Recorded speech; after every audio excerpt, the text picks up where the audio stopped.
সেই ইশতেহারটা ইমপ্লিমেন্ট করার কাজে আমাদের পররাষ্ট্র মন্ত্রণালয়ের একটা গুরুত্বপূর্ণ ভূমিকা আছে। সেই ভূমিকাটা যেন আমরা সকলে পুঙ্খানুপুঙ্খরূপে পালন করতে পারি।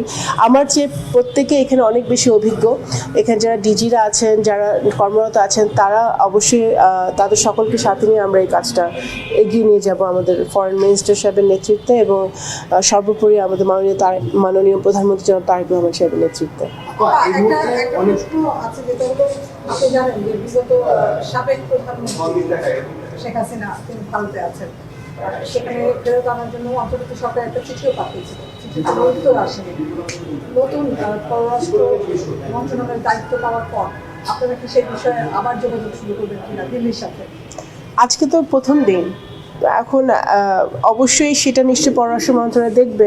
সেটা যে চলমান আছে প্রক্রিয়া তো চালিয়ে নিয়ে যেতে হবে, তাই না? আপনি তো অনেকদিন ধরে ফরেন অ্যাফেয়ার্স কমিটি দেখে এসেছেন, দেশের পররাষ্ট্র বিষয় সব বিষয় আপনার মাথায় আছে, আমরা জানি। আপনার প্রাইমারি, যদিও মন্ত্রী নেতৃত্বই করবেন, আপনার প্রাইমারি টার্গেটগুলো, যে জায়গাগুলো কাজ করতে হবে, আপনি অন্তত ভেবে রেখেছেন যে এই দায়িত্বগুলো আমাদের প্রথমে নজর দিতে হবে, সেটা যদি একটু বলেন। আবার অনেকগুলো দেশের ভিসা বন্ধ হলো, এটা নিয়ে আমাদের অবশ্যই পররাষ্ট্র মন্ত্রণালয় ভিসার ব্যাপারে অবগত আছি। আমরা এটা নিয়ে কাজ করছি। এটা কিভাবে আরও সামনে এই সমস্যাগুলো সমাধান করা যায় সেটা নিয়ে আমরা কাজ করছি।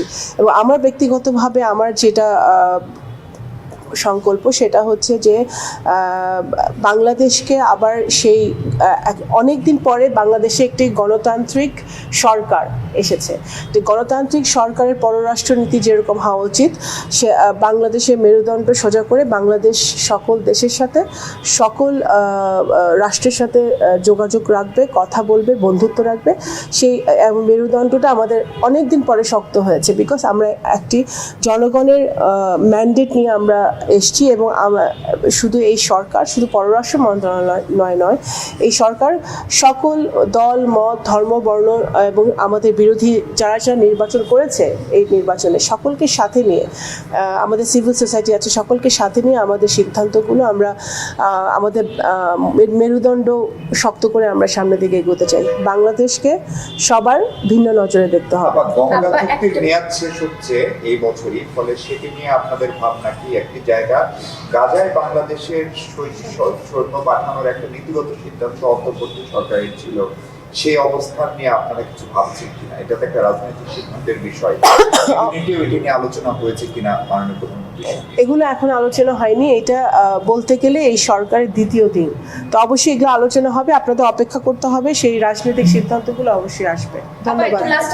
সেটা হচ্ছে একটু জানতে অন্তর্বর্তীকালীন সরকারের শেষ কথা দিয়ে পররাষ্ট্র না, সেটা বলেছিল দিল্লির যেহেতু প্রসঙ্গ আসে, যে দিল্লির সাথে সম্পর্কটা ঢাকা থেকে সময় থমকে আছে, সেই সম্পর্ক থমকে থাকার ব্যাপারে এবং আমরা দেখেছি নানা চ্যালেঞ্জের মুখে পড়েছিল।